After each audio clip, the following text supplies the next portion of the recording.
Good morning students. आज कल हमने पढ़ा था आदर्शवाद के बारे में, विचारधाराएं हमने शुरू करी थी पढ़ने। तो आज हम उसी आदर्शवाद को हम आगे बढ़ाएंगे। कल हमने आदर्शवाद क्या है और इसकी कौन कौन सी विशेषताएं हैं या इसके कौन कौन से लक्षण हैं उनके बारे में पढ़ा था। आज थोड़ा सा और पढ़ेंगे इसमें कि जो उग्र आदर्शवादी है, मुख्यतः हीगल के बारे में पढ़ेंगे, और उदारवादी आदर्शवादी जो है उनमें हम ग्रीन के बारे में पढ़ेंगे। पहले आज हम इसमें पढ़ने वाले हैं उग्र आदर्शवादी हीगल के बारे में। जैसे कि अपन ने पढ़ा था कल कि उग्र आदर्शवादी हीगल जो था वो राज्य को पृथ्वी पर ईश्वर का अवतरण मानता था। आज हम इसी हीगल के बारे में पढ़ेंगे, लेकिन इससे पहले थोड़ा सा हम कांट और फिक्टे के बारे में भी पढ़ लेते हैं। तो कांट जो है वो जर्मन आदर्शवाद का पिता कहलाता है।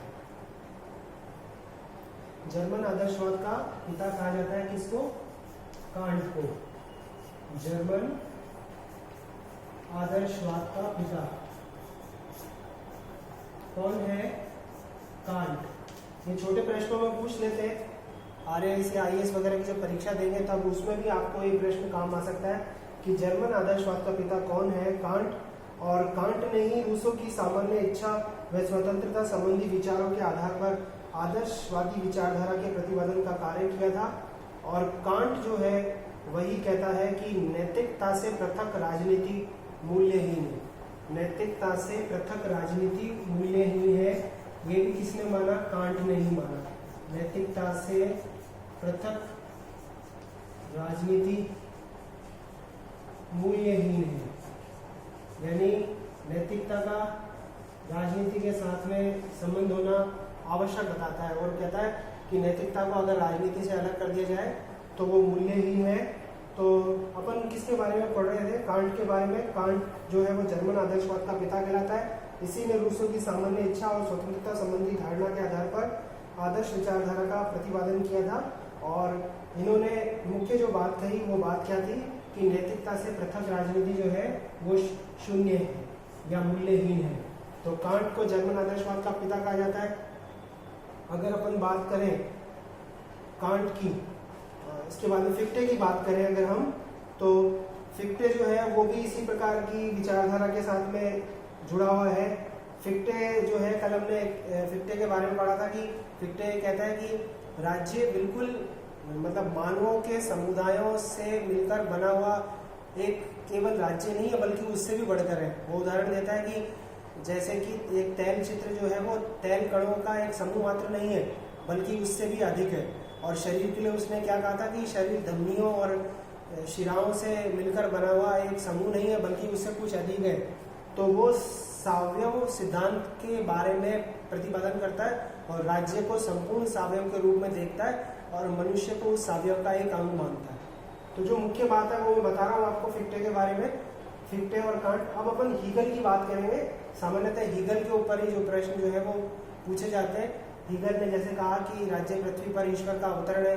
कल हमने पढ़ा था कि इसके अंदर कि राज्य को आदर्शवादी जो है वो कृत्रिम संस्था नहीं मानते बल्कि एक प्राकृतिक और स्वाभाविक संस्था मानकर चलते हैं। और वो कहते हैं कि राज्य सब कुछ है, राज्य के भीतर सब कुछ है, राज्य जो है वो सर्वशक्तिमान है, ना तो वो नैतिकता के अधीन है बल्कि वो नैतिकता से ऊपर है, अधिकार उसके विरुद्ध नहीं हो सकते, स्वतंत्रता उसके विरुद्ध नहीं हो सकती, राज्य ही व्यक्ति के लिए वो परिस्थितियां बनाता है जिसमें रहकर व्यक्ति अपने व्यक्तित्व का विकास करता है, राज्य की आज्ञा पालन में ही व्यक्ति की स्वतंत्रता निहित है। तो ऐसी बहुत सारी बातें हमने पढ़ी थी कल। तो हीगल के बारे में हम आज बेसिकली पढ़ने वाले हैं कि हीगल का जो उग्र आदर्शवाद है वो क्या है। तो हीगल जो है वो मुख्यतः किससे जुड़ा हुआ है? देखिए, द्वंद्ववाद की पद्धति के साथ में जुड़ा हुआ है। इसके लिए महत्वपूर्ण क्या है? विचार। वो कहता है कि विचारों में संघर्ष के परिणाम स्वरूप विकास होता है। वो 3 बातें कहता है यहाँ पर। पहली अवस्था वाद बताता है, दूसरी अवस्था प्रतिवाद बताता है और तीसरी अवस्था क्या बताता है? संवाद। इसके बारे में अपन ने मार्क्स का जो दर्शन हमने पढ़ा था फर्स्ट ईयर में, उसमें हमने पढ़ा था।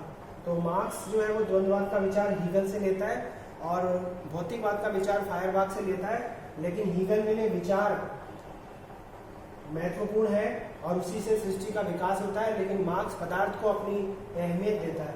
तो आज इसके बारे में पढ़ते हैं, हीगल के द्वंद्ववाद के बारे में। राज्य, उन्होंने कहा कि राज्य एक जड़ वस्तु न होकर विकसित संस्था है, अतः इसका अध्ययन विकासवादी दृष्टिकोण के आधार पर किया जाना चाहिए। विकास की इस प्रक्रिया में निम्न कोटि की वस्तुएं उच्च कोटि की वस्तुओं में विकसित होकर पूर्णता प्राप्त करती हैं। जैसे मार्क्स आपने पढ़ा होगा उसकी इतिहास की आर्थिक व्याख्या में, कि वो ये कहता है कि प्रत्येक नई अवस्था पिछली अवस्था से श्रेष्ठतर होती है। तो ये कहता है कि जब परिवर्तन होता है तो परिवर्तन के परिणाम स्वरूप पुरानी चीज नष्ट होकर, पुराना विचार नष्ट होकर, पुरानी संस्था नष्ट होकर एक नई संस्था का जन्म होता है, नए विचार का जन्म होता है, और वो विचार पिछले विचार की तुलना में क्या होता है, श्रेष्ठ होता है। लेकिन विचारों में जो अंतर्द्वंद होता है उसी से नए विचार की उत्पत्ति होती है। तो इस तरह की बात उसने कही कि राज्य एक जड़ वस्तु न होकर विकसित संस्था है, अतः उसका अध्ययन विकासवादी दृष्टिकोण के आधार पर होना चाहिए। विकास की इस प्रक्रिया में निम्न कोटि की वस्तुएं उच्च कोटि की वस्तुओं में परिवर्तित हो जाती है और पूर्णता प्राप्त कर लेती है। तो ये चीज मैंने आपको समझाई। अब देखिए, हीगल द्वंद्व की इस प्रणाली को विचारों के क्षेत्र में लागू करते हुए कहता है कि प्रत्येक वस्तु का एक मौलिक रूप होता है। प्रत्येक वस्तु का जो मौलिक रूप होता है उसको क्या नाम देता है, वाद। प्रत्येक वस्तु का एक मौलिक रूप होता है, उसको वो क्या देता है, नाम क्या देता है, वाद। विकासवाद के परिणाम स्वरूप बढ़ती हुई और विकसित रूप कालांतर में मौलिक रूप का कुछ विपरीत हो जाता है, तो वो कौन सा रूप हो जाता है, प्रतिवाद। मतलब ये चौक जो है वो क्या है, अपने आप में वाद है, ये मूल रूप है। फिर अगर अपन यूं कहें कि इस चौक को हम क्या कर दें, इसका चूरा बना दें, तो ये उसका मूल रूप हो गया। फिर हम क्या करेंगे, चौक के रूप में उसको इस तरीके से एक स्टिक के रूप में खड़ा कर देंगे, तो ये उसका दूसरा रूप हो जाएगा। तो ऐसे वो कह रहा है यहाँ पर कि प्रत्येक वस्तु का एक मौलिक रूप होता है जिसको वाद कहते हैं। इसमें परिवर्तन होता है, इस परिवर्तन के परिणाम स्वरूप एक दूसरी अवस्था आती है, और वो परिवर्तन क्यों होता है, अंतर्द्वंद के कारण। दूसरी अवस्था कौन सी होती है, प्रतिवाद होती है। फिर वाद और प्रतिवाद में संघर्ष होता है, उसके परिणाम स्वरूप तीसरी अवस्था आती है जिसको वो संवाद का नाम देता है। और ये पूर्णता की स्थिति है, और ये स्थिति इससे बेहतर होती है, और ये स्थिति इससे बेहतर होती है। इस तरह की बात वो कहता है। अब उसने क्या बताया, इसी द्वंद्ववादी प्रणाली के आधार पर हीगल समाज तथा राज्य के विकास का अध्ययन करता है। वो कहता है यूनानी राज्यवाद है। यूनानी राज्यों को वो किसकी संज्ञा देता है, वाद की संज्ञा देता है। मतलब एक राज्य का एक आरंभिक रूप है उसके हिसाब से। जब वो कहता है कि प्रत्येक वस्तु का मौलिक रूप होता है वाद, तो ये राज्य का मौलिक रूप हो गया एक प्रकार से, जिसको वो यूनानी राज्य कह रहा है। तो यूनानी राज्य को क्या बता रहा है, वाद बता रहा है यहाँ पर। फिर धर्म राज्य को क्या बता रहा है, प्रतिवाद। धर्म राज्य को क्या बता रहा है, प्रतिवाद। धर्म राज्य को वो क्या कह रहा है, प्रतिवाद। और इसके बाद में तीसरे राज्य के रूप में उसने राष्ट्रीय राज्य की अवधारणा का प्रतिपादन किया है। और वो ये कह रहा है कि वाद और प्रतिवाद में संघर्ष होगा और उसके परिणाम स्वरूप एक राष्ट्रीय राज्य की उत्पत्ति होगी। उसको उसने क्या नाम दिया, संवाद। तो यूनानी राज्य वाद है, धर्म राज्य प्रतिवाद है, और तीसरा राज्य क्या है, राष्ट्रीय राज्य। अपने यूनानी राज्य हमने देखे हैं प्लेटो और अरस्तु के विचारों में। जैसे प्लेटो के विचारों में बताया गया कि राज्य कैसा होगा, फिर अरस्तु के विचारों में हमने राज्य को देखा। फिर उसके बाद में हमने वो भी देखा, आपने वो मध्यकाल विचारकों के रूप में आपने पढ़ा, किसको, एक्विनास को पढ़ा, मैकियावेली को भी आपने पढ़ा है। और आपने देखा कि भाई मैकियावेली के जब हमने विचार पढ़े थे और जब हमने एक्विनास के विचार पढ़े थे, तो हमने पढ़ा था कि पुनर्जागरण युग जो था वो इटली के फ्लोरेंस में चल रहा था, और पोप जो था वो निरंकुश हो गया था, उसका चरित्र गिर गया था। राजा जो थे वो सामंतों के ऊपर निर्भर हुआ करते थे। तो उस समय भौतिक सुख की अपेक्षा आध्यात्मिक सुख को प्रमुखता थी, और चर्च जो था वो राज्य के ऊपर हावी था। तो एक प्रकार से धार्मिक राज्य थे उस समय। तो उससे निकलकर कौन से राज्यों पर आए अपन, राष्ट्रीय राज्यों के ऊपर। तो ये सर्वोत्तम रूप है। राष्ट्रीय राज्य बेहतर है किससे, धर्म राज्य से, और धर्म राज्य किससे बेहतर है, यूनानी राज्य से। तो वाद के रूप में यूनानी राज्य, प्रतिवाद के रूप में धर्म राज्य, और संवाद के रूप में राष्ट्रीय राज्य का उल्लेख उसने किया है, और अपनी द्वंद्ववादी पद्धति को उसने समझाने का प्रयास किया है। लेकिन कैटलीन इस विभाजन को क्या कहता है? मनोरंजनात्मक बौद्धिक अभ्यास, मनोरंजक बौद्धिक अभ्यास की संज्ञा उसको देता है। अब देखिए राज्य के बारे में उसने क्या विचार दिए हैं कि राज्य एक नैतिक संस्था है, राज्य सर्वशक्तिमान है, राज्य पृथ्वी पर ईश्वर का अवतरण है, राज्य कृत्रिम संस्था नहीं है, राज्य प्राकृतिक संस्था है, स्वाभाविक संस्था है, राज्य के भीतर सब कुछ है, राज्य के बाहर कुछ भी नहीं है, और राज्य सर्वशक्तिमान है, न्याय का स्रोत है, नैतिकता से ऊपर है, कोई भी नैतिकता या कोई भी कानून उसको नियंत्रित नहीं करता, वो कानून से भी ऊपर है, और व्यक्ति राज्य में रहकर ही स्वतंत्रता का उपभोग कर सकता है, व्यक्ति स्वतंत्र रहने के लिए बंधनों में बंधता है। इस तरह की चीजें राज्य के संबंध में उसने बताई हैं और राज्य को साध्य माना है और व्यक्ति को साधन माना है। व्यक्ति को अपना सर्वस्व राज्य के लिए न्यौछावर कर देना चाहिए। और ये भी कहा उन्होंने कि राज्य साध्य है और व्यक्ति साधन है, और जैसे एक शरीर और व्यक्ति का संबंध होता है, जैसे शरीर और उसके एक अंग का संबंध होता है, वैसा ही राज्य और व्यक्ति के बीच में संबंध होता है। राज्य एक पूरा शरीर है और व्यक्ति उसका एक अंग मात्र है। तो जैसा संबंध अंग और पूरे शरीर में होता है, वैसा ही संबंध राज्य और व्यक्ति के बीच में होता है। दोनों में कोई विरोध नहीं होता, दोनों एक दूसरे के पूरक होते हैं। जैसे शरीर से अंग अलग कर दिया जाए, कोई भी हिस्सा, जैसे हाथ को अलग कर दे तो उसका कोई वजूद नहीं होगा, और अगर हाथ अगर शरीर से अलग हो जाता है तो वो व्यक्ति अपाहिज हो जाता है। तो ऐसे शरीर का भी कोई मतलब नहीं होता। तो उसने राज्य के संबंध में इस प्रकार के विचारों का प्रतिपादन किया है। अब इसके बाद में आगे देखिए, राज्य नैतिकता के भी ऊपर है। हीगल के अनुसार राज्य नैतिक दृष्टि से भी निरंकुश है। वह स्वयं नैतिकता का संस्थापक होने के कारण उस पर नैतिकता के किन्हीं नियमों का कोई नियम उस पर लागू नहीं होता है। हीगल के पूर्व किसी भी दार्शनिक ने राज्य की नैतिक निरंकुशता का प्रतिपादन नहीं किया। तो राज्य की नैतिक निरंकुशता का प्रतिपादन किसने किया? हीगल ने। राज्य की नैतिक निरंकुशता किसने प्रतिपादित की? हीगल ने। राज्य की नैतिक निरंकुशता का प्रतिपादक कौन है? हीगल। राज्य की नैतिक निरंकुशता का प्रतिपादक कौन है? हीगल। और वो नैतिकता से भी ऊपर हीगल किसको बताता है? राज्य को। और वो कहता है कि खुद नैतिकता राज्य के अधीन है। तो वो किसी भी प्राकृतिक विधि, नैतिक मान्यता या अंतःकरण, इनमें से किसी के भी अधीन नहीं होता। राज्य नैतिकता से उच्च और नैतिकता राज्य के कानूनों के पालन में ही निहित होती है। व्यक्ति के लिए क्या कहता है कि नैतिकता राज्य के कानूनों के पालन में निहित होती है। अब देखिए हीगल, आगे बढ़ते हैं अपन कि आगे क्या देखते हैं। अंतर्राष्ट्रीय क्षेत्र में उसके जो विचार थे, तो अंतर्राष्ट्रीय क्षेत्र में वो युद्ध का समर्थन करता है, शांति का विरोध करता है। कैसे विरोध करता है? शांति मनुष्य के चरित्र को भ्रष्ट करती है और पूर्ण शांति पूर्णतया चरित्र को नष्ट कर देती है। युद्ध मानव के स्वार्थी अहम का नाश करता है और इस प्रकार मानव जाति को पतन के मार्ग से बचाकर उसमें क्रियाशीलता का संचार करता है। जिस प्रकार समुद्र में शांति के समय गंदगी उत्पन्न होती है, लेकिन तूफान आता है तो वो सारी गंदगी साफ हो जाती है। तो युद्ध जो होता है वो समाज की गंदगी को साफ करने वाला होता है और युद्ध से वीरता का संचार होता है और गृह युद्ध का भी संकट उत्पन्न नहीं होता। और युद्ध की स्थिति बने रहने से सैनिक और जनता दोनों क्या होते हैं? राष्ट्रीयता की भावना से ओतप्रोत रहते हैं और हमेशा राष्ट्र के लिए समर्पित रहने के लिए तैयार रहते हैं। और युद्ध क्या करता है? स्थायी शांति एक स्थायी गंदगी को जमाती है और युद्ध उस गंदगी को साफ कर देता है। उसके अनुसार युद्ध में व्यक्ति और राज्य का सर्वोत्कृष्ट रूप प्रकट होता है और इससे गृह युद्ध की संभावना खत्म होती है। युद्ध के पक्ष में एक विचित्र तर्क यह भी देता है, एक समय पर केवल एक ही राज्य में परमात्मा की पूर्ण अभिव्यक्ति होती है। युद्ध में विजयी राजा में ही विश्वात्मा की अभिव्यक्ति होती है। मतलब ईश्वर की आत्मा की अभिव्यक्ति किसमें होती है? ऐसा राज्य जो युद्ध में जीत जाता है उसी में विश्वात्मा की अभिव्यक्ति होती है या ईश्वर की अभिव्यक्ति होती है। और वही राज्य क्या होता है? पूर्ण राज्य होता है। उग्र राष्ट्रवादी होने के कारण हीगल अंतर्राष्ट्रीय कानून और व्यवस्था का समर्थक नहीं है और अंतर्राष्ट्रीय कानूनों को वो क्या मानता है? केवल परंपरा मानता है। अंतर्राष्ट्रीय कानूनों को वो क्या मानता है? केवल परंपरा। किसको मानता है? अंतर्राष्ट्रीय कानून को। और अंतर्राष्ट्रीय व्यवस्था में भी वो विश्वास नहीं करता, वो युद्ध का समर्थन करता है, शांति का वो विरोध करता है। तो युद्ध और शांति के संबंध में उसके विचार। और वो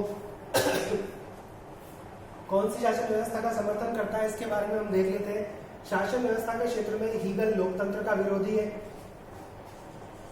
हीगल किसका विरोधी है? लोकतंत्र का विरोधी है। और संवैधानिक राजतंत्र का समर्थन करता है वो। संवैधानिक राजतंत्र का समर्थन करता है, वो संवैधानिक राजतंत्र का वो क्या करता है, समर्थन करता है। इस प्रकार शासन व्यवस्था के क्षेत्र में हीगल का आदर्श संवैधानिक राजतंत्र है, किंतु हीगल का आदर्श इंग्लैंड का राजतंत्र होने के स्थान पर एशिया का राजतंत्र, इंग्लैंड के राजतंत्र की जगह वो किसका समर्थन करता है, एशिया के राजतंत्र का समर्थन, इंग्लैंड के राजतंत्र के स्थान पर एशियाई राजतंत्र का वो समर्थन करता है।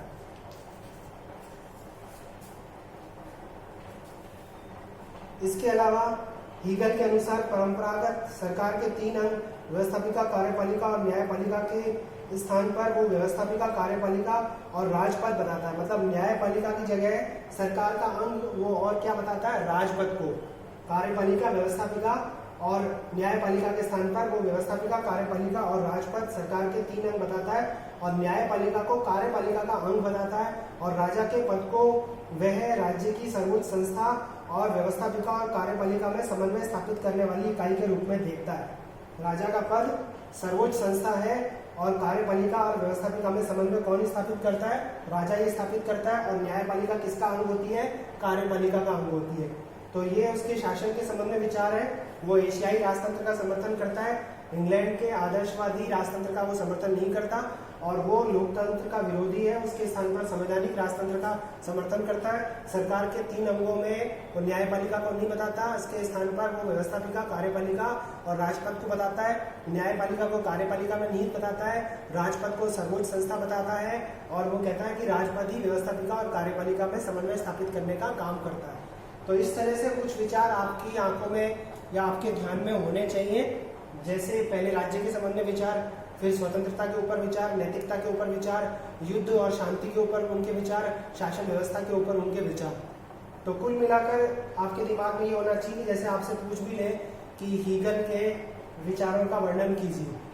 प्रीवियस में भी ये टॉपिक आपको काम में आएगा, और ये भी प्रश्न कर सकते हैं कि राज्य पृथ्वी पर विश्वात्मा की अभिव्यक्ति है, तो इसकी व्याख्या करते हुए आप क्या कहेंगे, राज्य पृथ्वी पर विश्वात्मा की अभिव्यक्ति है। आप ये कहेंगे कि राज्य मानव की आत्मा का व्यापक रूप है, राज्य मानव की आत्मा का व्यापक रूप है, राज्य मानव की आत्मा का व्यापक रूप है। और आत्मा में आपको मालूम है कि ईश्वर का वास होता है। जब आत्मा का व्यापक रूप राज्य है तो वो कैसे विश्वात्मा की अभिव्यक्ति नहीं होगा।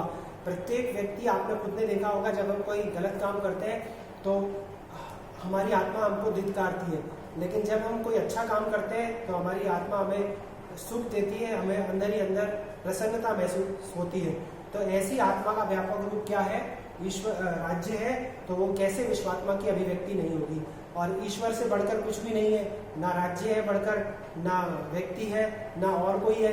तो जब हीगल ये कह रहा है कि राज्य क्या है, पृथ्वी पर ईश्वर का दूसरा रूप है, और राजा ईश्वर का प्रतिनिधि है, तो राजा और राज्य क्या हो गए, सर्वोपरि हो गए। उसके विरुद्ध कोई भी नहीं जा सकता, ना अधिकार हो सकते हैं, ना स्वतंत्रता हो सकती है, ना व्यक्ति उसके आदेशों का उल्लंघन कर सकता है। व्यक्ति राज्य में रहेगा तभी उसके व्यक्तित्व का विकास होगा। व्यक्ति की नैतिकता इसी में है कि वो कानूनों का पालन करे।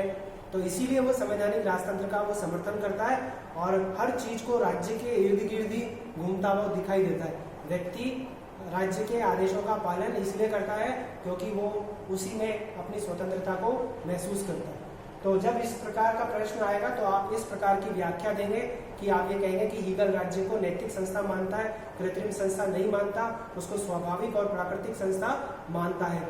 और वो क्या कहता है कि राज्य तो नैतिकता से भी ऊपर है, राजा तो नैतिकता से भी ऊपर है, किसी भी कानून में वो बंधा हुआ नहीं है, वो ईश्वर का प्रतिनिधि है।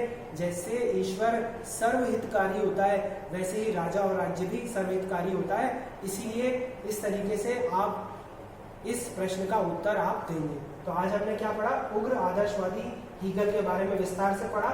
इसके अलावा फिक्टे और कांट के बारे में पढ़ा। कांट जर्मन आदर्शवाद का पिता कहा जाता है। तो आज के लिए बस इतना ही।